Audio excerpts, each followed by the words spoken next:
بالظبط كده. ولو خرجت نفسي. ولو خرجت نفسي. سبحان الله. فالحقيقة اللي زي ده يعني لما يرمى بسهم وينزعه مش حتى يبص واقف يصلي. ويصلي.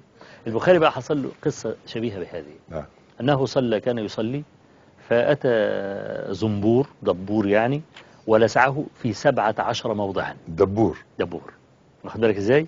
فبعد ما البخاري حب يكمل الصلاة وكمل الصلاة، لدعه أول مرة وثاني مرة وثالث مرة هو ماضي في 17 مرة. 17 مرة.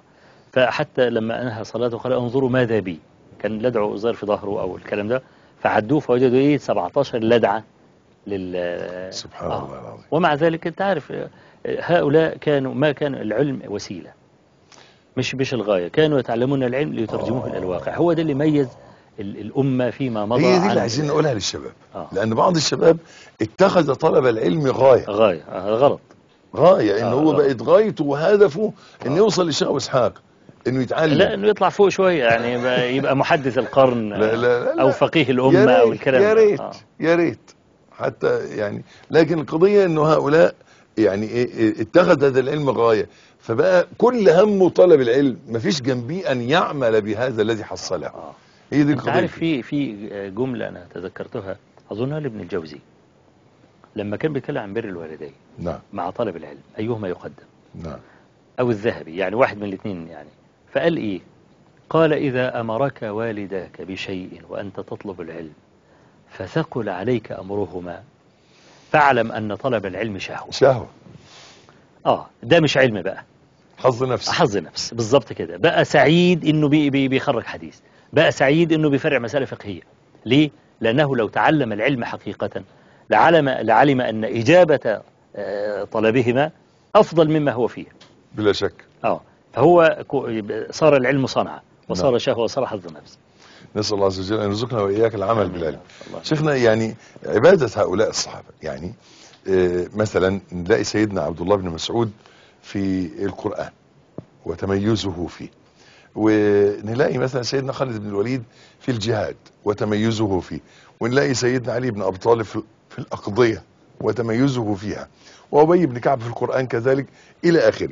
هذا التميز للصحابة أن كل إنسان أخذ جانب إلى جانب الجوانب الأخرى، يعني لم يكن يترك جوانب الإسلام ويتخصص في جانب. وهذا الذي يسميه يعني علماءنا كمال البصيرة، بخلاف عور البصيرة الذي ينظر إلى الأشياء من اتجاه واحد. فكمال البصيرة هذا كيف يتأتى لشاب في مقتبل طلب العلم؟ لابد له من مربي.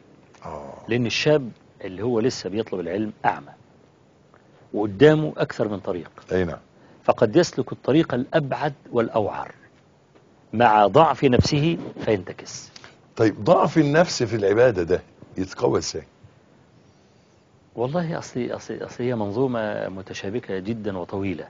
يعني أنا عندما أقول مثلا إن ليس لنا صبر على أن نقف طول الليل ونصلي مثلا، ليه نحن ورثنا قدرا كبيرا من الضعف من آبائنا. يعني آباؤنا ورثونا هذا الضعف. وبعدين الجانب العملي عند آبائنا، جيل الآباء عندنا ما كانش إطلاقا ظاهر فيه منح العبادة. هو حتى الأب مثلا بعد ما ابنه بيتخرج من الجامعة يقول له يا ابني أنا كده أديت رسالتي، أنا هموت وأنا مستريح. هل دي رسالته؟ لا. إنه يطلعوا معاه بكالوريوس طب ولا ليسانس آداب ولا الكلام ده؟ هي دي رسالته؟ الأب نفسه لا يعرف رسالته. فبالتالي ورث هذا الضعف وهذا الجهل لابنه. حتى الابن لما كان يتسنن يحب مش عارف يقول له خليك جنب الحيط، امشي جنب الحيط، مش انت اللي هتصلح الكون. الكلام ده كنا نسمعه قديما. طب ازاي ما يصلحش الكون؟ فرد واحد يمكن ان يفسد الكون، وفرد واحد يمكن ان يصلح الكون باذن الله تبارك وتعالى. يصلح الله به يصلح الله عز وجل به الكون. فانا عايز اقول قتلوا المواهب بهذا، اشعرونا اننا اقزام لا نستطيع ان نفعل شيئا ولا أن نغير من الواقع، وليس في الإبداع في الإمكان أبدع مما كان وهكذا. لكن أنا أقول المربي الخارجي أفضل من الأب الشيخ. ليه؟ لأن الولد الشاب لما يأتي ليتعلم عند المربي لا يعرف عوراته، إنما يعرف عورات أبيه. وطبعا دي مسألة مهمة، مسألة مهمة جدا. يعني قد يكون الإنسان له عورات يجب عليه أن يواريها، نعم، ولا يظهرها، لأنها تفسد المنظومة التربوية. الأب مثلا ممكن يقول لي يا ابني إياك إنك تنحرف وتعمل غلط وهو بيدخن، فالولد يشعر إنه مش ده الأسوة أساسا. نعم. لكن بيروح للشيخ في فترات معينة لا يرى منه إلا سمتا ودلا وهديا يرى الصورة المثالية. نعم. يرى الصورة المثالية، فيقوم يقول لماذا لا أكون مثل هذا؟ نعم. لماذا لا أصل إلى هذا؟ فترتفع همته. يعني كان الفضيل بن عياض يقول كنا نذهب إلى محمد بن واسع فننظر إلى وجهه ثم نرجع كأنه امرأة ثكلة. محمد بن واسع ده معروف، اللي هو صاحب الكلمة الشهيرة لو كان للذنوب رائحة ما استطاع أحد أن يجالسني مع عبادة محمد سبحان بن واسع.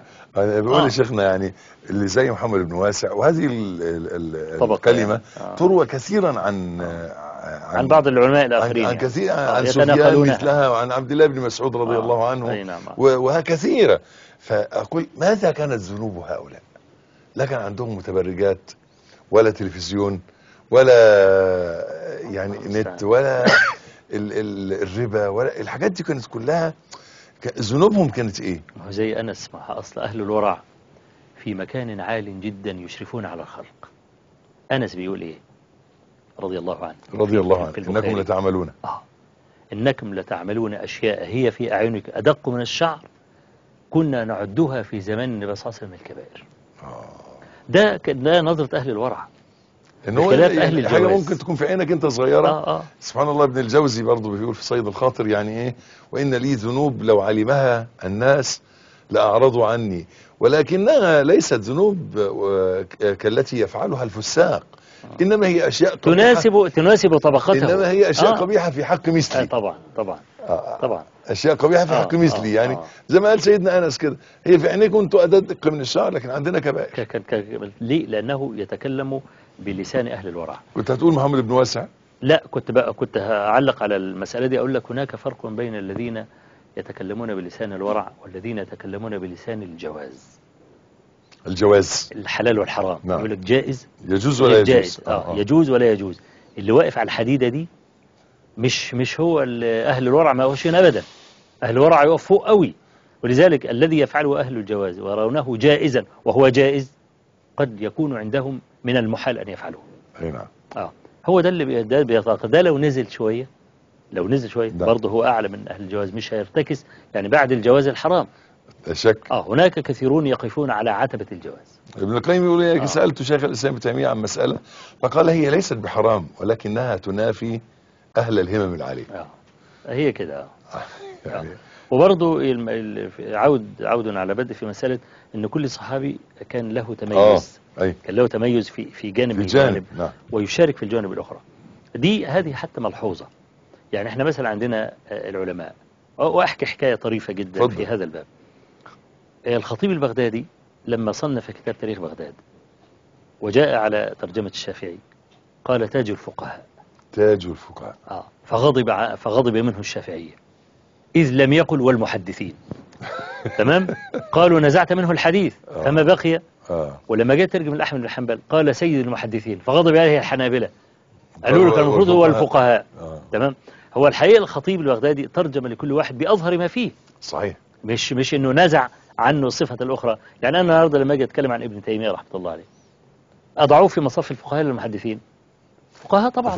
لا مش كلام. لا شك. لما أجيب ابن حجر العسقلاني والعراقي والكلام ده محدث رغم أنهم فقهاء. وتقرأ لابن تيمية يكفي أن يقول الذهبي وهو كان رأس المحدثين في زمانه.